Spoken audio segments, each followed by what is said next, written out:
Do you have anybody that truly is there because they were there? They helped you in the beginning, and you wouldn't necessarily hire them today.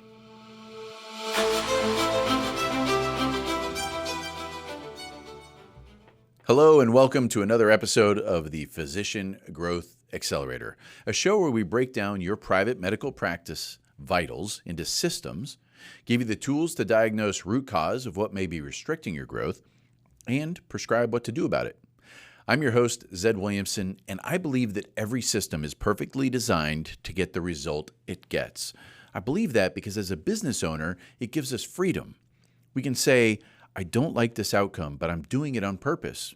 I have to own it, because once I do, now I can realize I just got to tweak the system to generate the outcome that I want. Today, we're going to talk about tough decisions. You're a private medical practice business owner. You're likely doing it because you want to stay independent. You likely want to build a moat around your practice so that you're not impacted by outside forces as much. There's probably been a growth in your practice from when you started it to now that you've experienced some struggle, probably some turnover, some challenges, maybe some office drama, things going up and down, and you're at a point where you achieved an outcome that's pretty good, but now you want more. And the reason that I said that today we're talking about tough decisions is because sometimes what got you here won't get you there.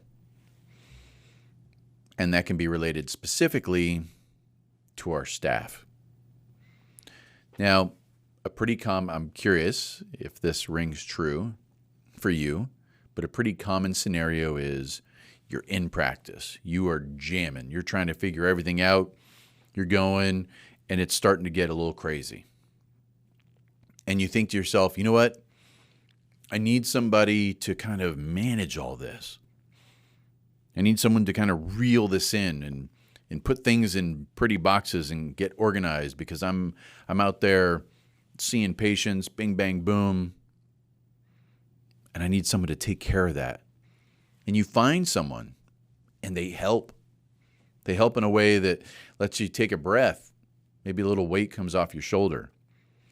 And it's because maybe they were good at organizing. Maybe there was some stuff that you didn't like dealing with, and they chose to deal with it. But as the practice grows, that person may not be the best person anymore. And that's where we come to tough decisions. So you might be in a state now where you know that you have a challenge on your hands. You might be thinking that there's a person in your organization that it can't be touched, that they have too much, tribal knowledge. They're interweaved with everything. You might even be thinking, well, man, it'll get better. It's not going to get better. But you might be thinking that. What I want you to be able to walk away with today, by the end of today's episode, is that this restriction that's being caused by this person or people is on you. Now, that's not necessarily a comfortable thought, but it's an important one. And it's okay, because we can create a plan to get you into that place where you are heading there, right? Sometimes what got you here won't get you there. So how do you recognize this scenario? In the office, are there concerns with drama between employees? Do you have a feeling where you don't really want to hear about things and you just kind of keep going on your path? Do you feel like ideas that maybe other practitioners are doing and you're seeing growth get shot down pretty quickly by someone at some level in your organization? Maybe they're a manager, maybe they're a high up employee, maybe they're just someone who's been around since the beginning.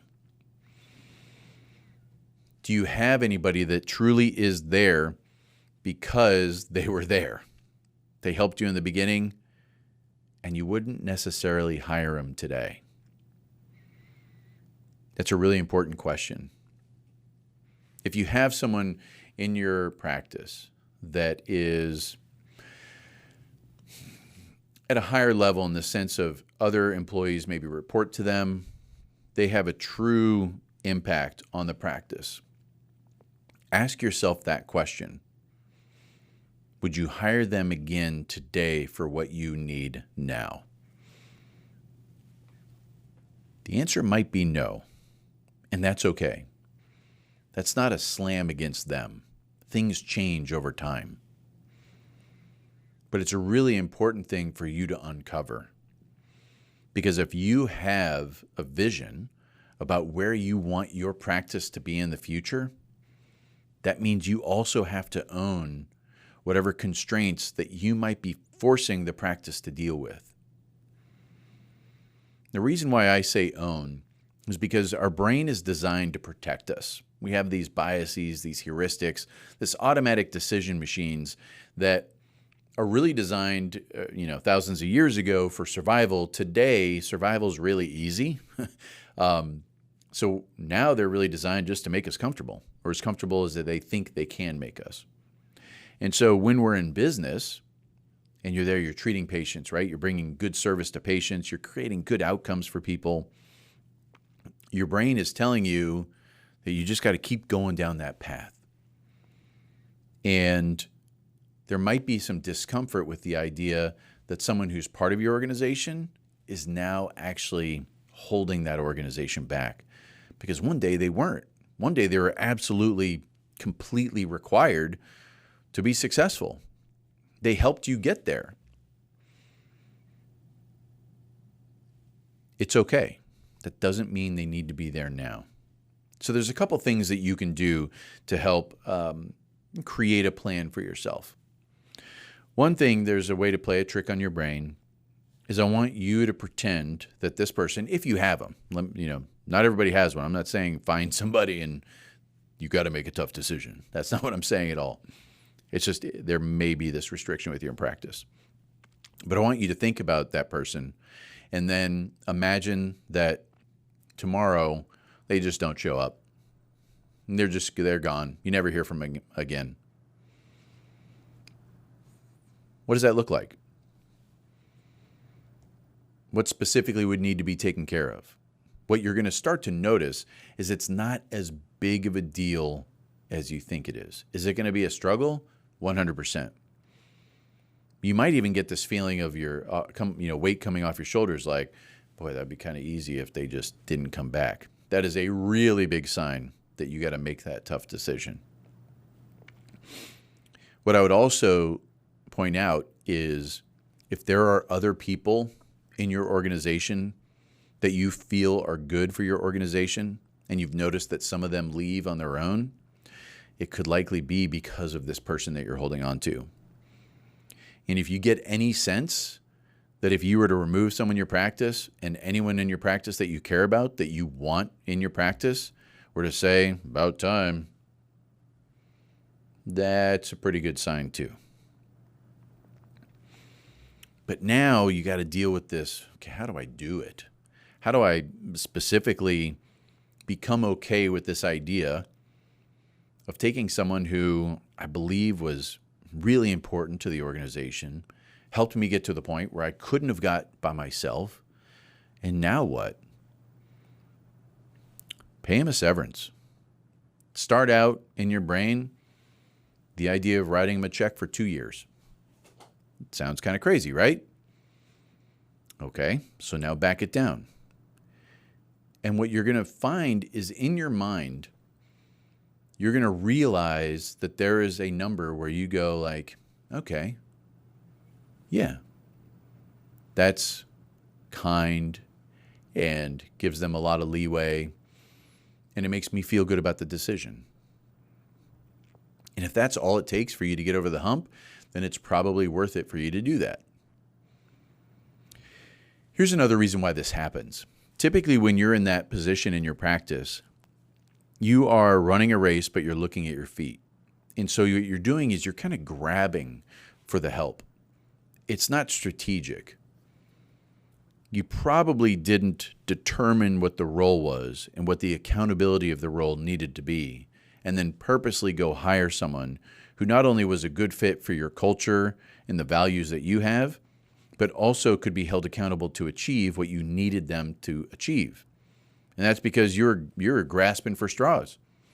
That's okay. That's just the way it was. No worries. But now you're in a position where the practice is getting bigger. You have bigger plans. You want to create a bigger moat around your practice. You want to stay independent. You want to create success at a higher level. You want to be able to treat more of these ideal patients. And so now that role probably has a bit more specificity to it. You likely need that role to achieve some things that the person today is not achieving. And that's, nothing bad about them. It probably wasn't part of the deal when they first started. So it may not be in their skill set. So walk through those simple questions. Would you hire that person today based on what your practice needs today? If they're a long-standing employee that you have a deep kind of connection with, where you feel like they helped you at a time when you were in need, and there's a lot of discomfort around the idea of asking that person to leave, just start thinking about what a severance looks like where now you're okay with it. Now, I've talked to a lot of people who've gone through that practice, and I'll just point out that normally the number that makes you okay with it and you go and take action after the fact, you kick yourself a little bit and you go, you know what? That person probably wasn't as important to the practice as I thought. It's just the way that it is. And who cares, right? The goal is to get your brain into a place to take the course of action that's setting you up for the most success going forward. If you're not in this scenario and you're listening to this going, I don't know what the heck you're talking about, Zed. I mean, everybody's rocking and rolling. That's awesome. And keep specific ideas around the accountability of your current people. What is it that person must achieve? And communicate it with that person so that those people have a chance to grow within the organization. And it doesn't get to this point where one day you wake up and go, uh-oh, what got me here won't get me there. You can feel stuck. You can feel doomed.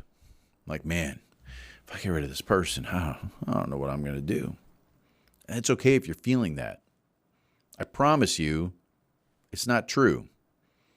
It might be painful. It might not be convenient, but it'll work out. All it needs is a plan. Think about the role strategically. What does the practice need today and for the years going forward? What do you need that person to be accountable for?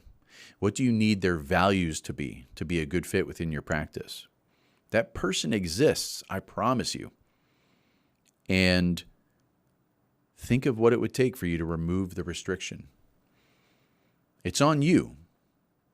Remove the restriction so that your practice can flourish, you can grow, you can get to that next level of success, and you can achieve what you want to achieve. Within the vitals of the Physician Growth Accelerator, these vitals are going to be around culture. So if you want to check yours, go to physiciangrowthaccelerator.com, click on vitals, and you can check my vitals. Always also feel free to reach out to us with any questions. We'll see you again on the Physician Growth Accelerator. Thanks. Bye.